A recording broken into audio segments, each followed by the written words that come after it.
I was pioneering my first church, and my wife's grandmother came to live with us. She had some financial difficulties.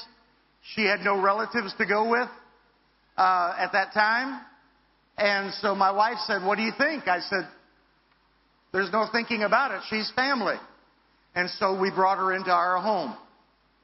And not too long after that, she began to tell us about her sister.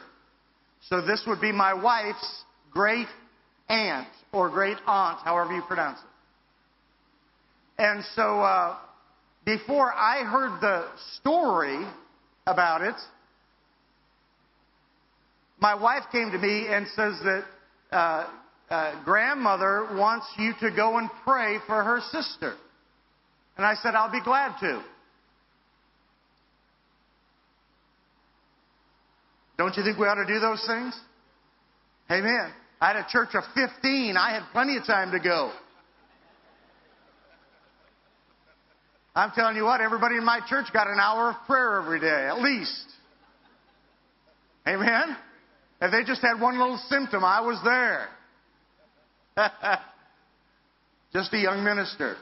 But then I found out that this great aunt that I was going to go visit was in the Kalamazoo State Mental Hospital for Women. Do you remember this story? And she'd been in there for some time. She'd lost her mind, had been in there for years and years, and would I go pray for her? Well, my wife went along, and I've gone into heavy security prisons to visit, not to spend time there. I want to make that clear. You know how your reputation can go out the door just like that. Brother Beebe said he was in prison. But it was just for a couple hours, believe me. Amen? And I was glad to get out. Anyway, there were more doors locked behind us going in than any of those maximum security prisons, because I was counting them. And the day or two before we had to go, the devil started talking to my mind saying, "You're going into my territory."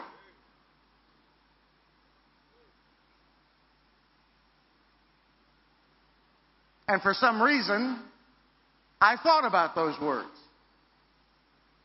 And so when I'm going in. You know, the Bible says watch and pray. Or something like that. Anyway, I did. My eyes were wide open. And so we're going in there. And we came up to the door where there's two beds in this very big... The building is very, very old. 100 years old. And real tall ceilings. And my wife rushes, she's ahead of me. She goes right on in to the only lady that's in there right now.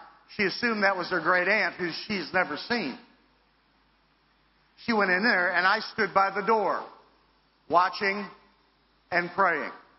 And I was just looking around like this. And there was a bed here that was unkept. You could tell somebody had been in that bed and gotten out. And then there was a lady sitting up in bed further away. My wife went right to her, and I'm standing there. And all of a sudden, I heard an audible voice. And it was a scream. The loudest scream I've ever heard in my entire life. And it was from somebody right directly behind me.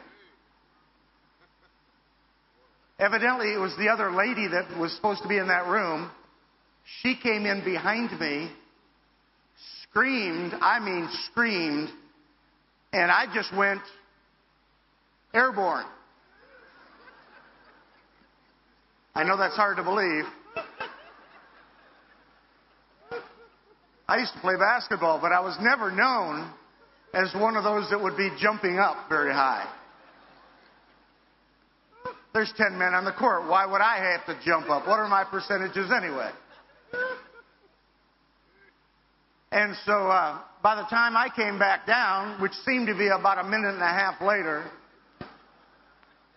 I was mad because I knew what happened.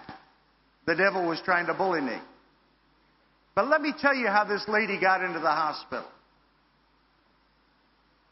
I want you to hear this because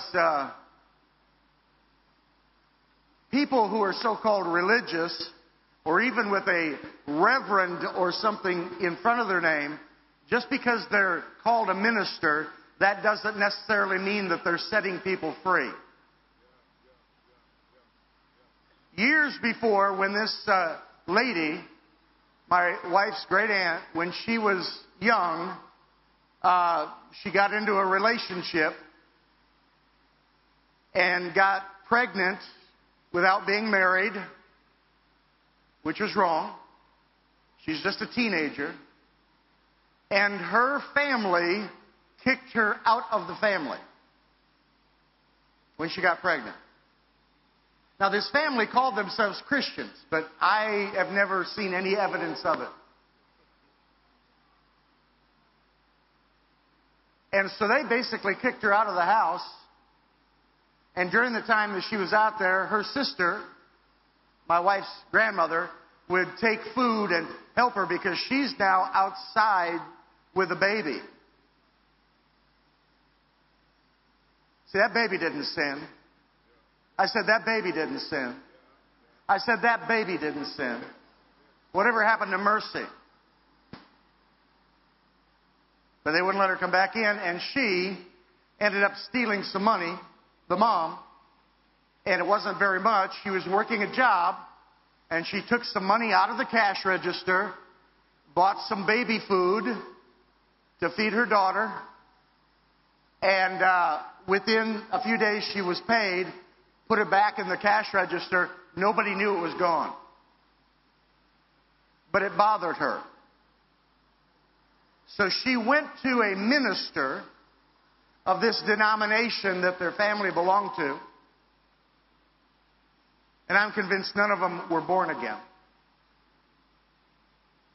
And the pastor told her that because you stole that money, there is no forgiveness for you, and you will die and go to hell.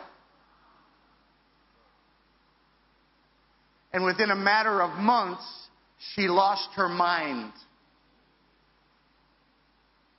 She lost her mind. And she was in there, and they did all kinds of experiments on her. The shock treatments, the surgery, everything. And so this is the situation we're walking into. By the way, we're walking into the situation 55 years after she lost her mind. She was a resident in there for 55 years.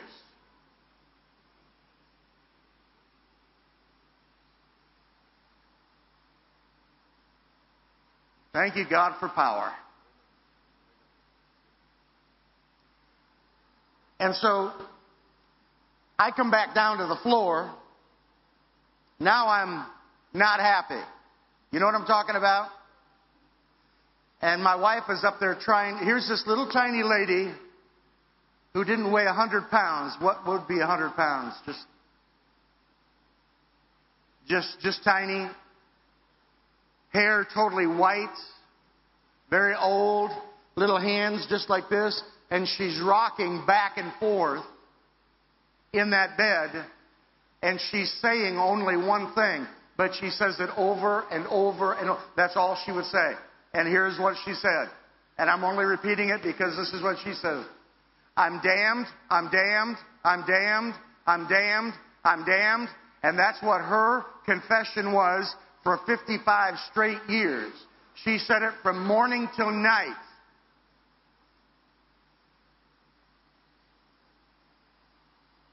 Sounds hopeless, doesn't it?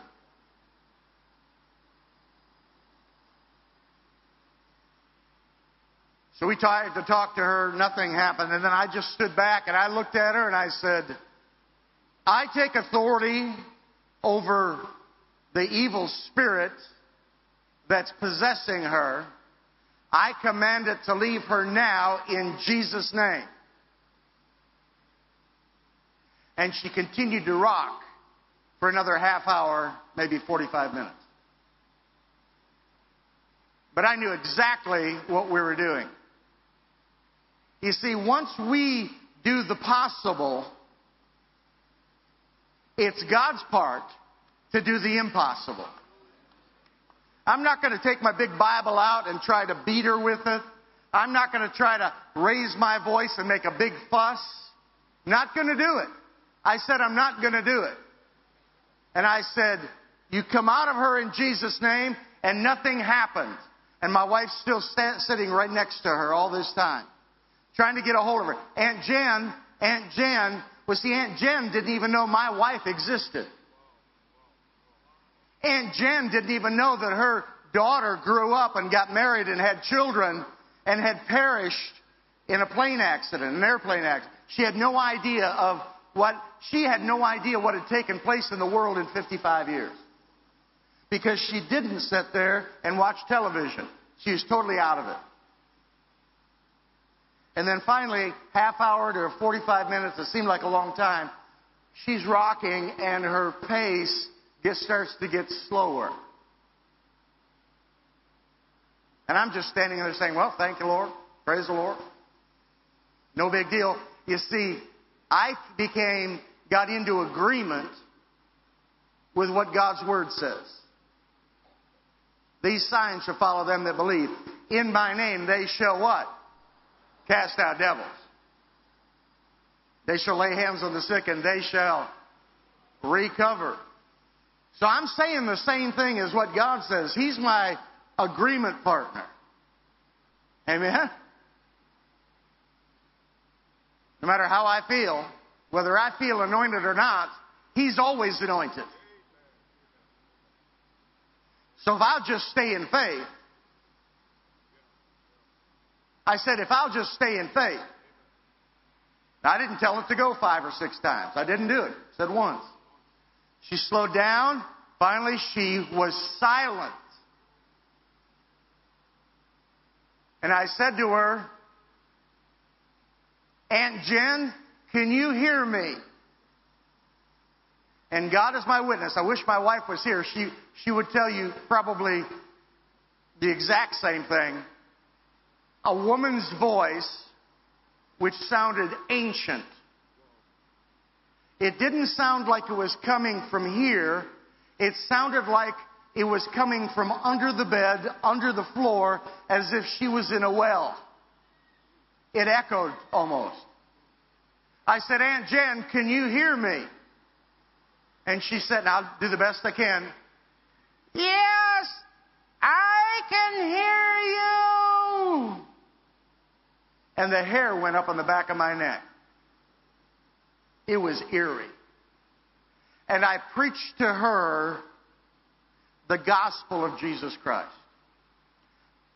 I said, Jesus Christ died on the cross for your sins. He was raised from the dead for your justification. He's alive forevermore.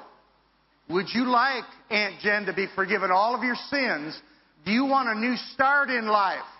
Do you want to live with God forever and receive Him as your Lord and Savior right now? Yes! I said, just pray this after me. And she did. I said she did. I said she did.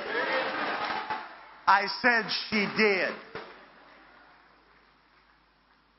1 month later, we were notified, about 30 days, almost exactly 30 days later, we were notified and that she had just been released from the Kalamazoo State Mental Hospital for Women, and she was completely whole and in her right mind.